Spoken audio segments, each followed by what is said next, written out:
So this last video would be about the SQL queries. So right now I have two topics, two objectives I want to go through.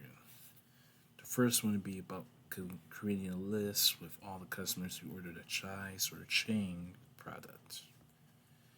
And the outputs or my results will be displaying my customer name, the product name, the category name, and the description of that product.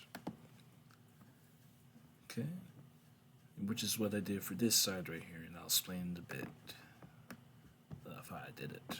So, since I'm going to be doing the objective right there, first I want to select which results I want from over here.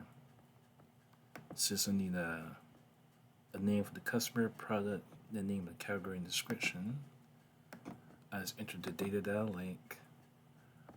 First I enter what the table names first. Then I enter the data that I need from said table names. Customers, put customer name, products, product name, and so on.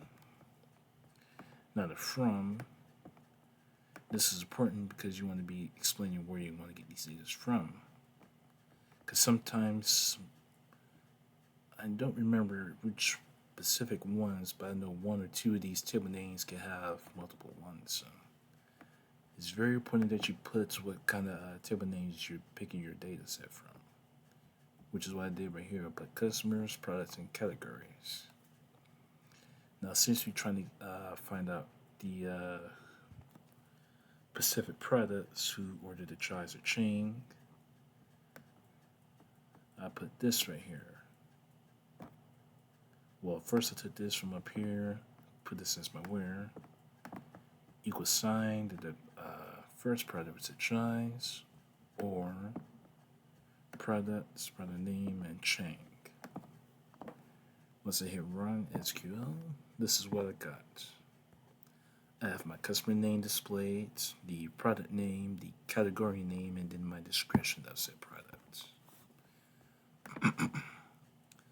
Okay, my second objective for the day is listing all the customers from Mexico and what kind of products they ordered. For my outputs or my results, I would do this, not the same thing.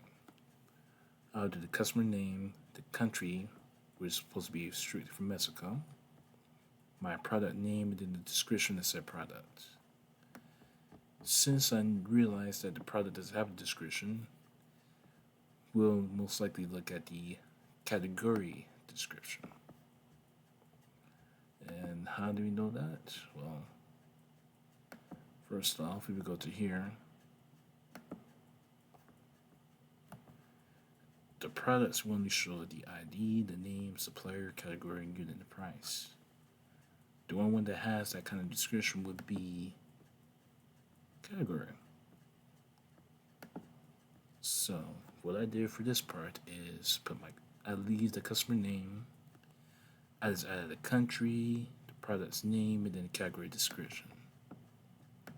The from is going to be the same places as before.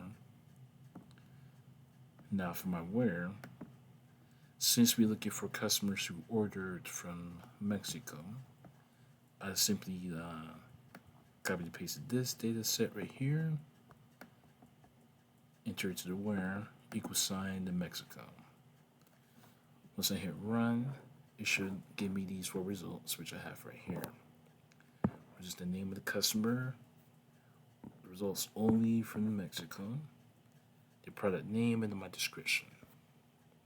And so far, that is it for the SQL video.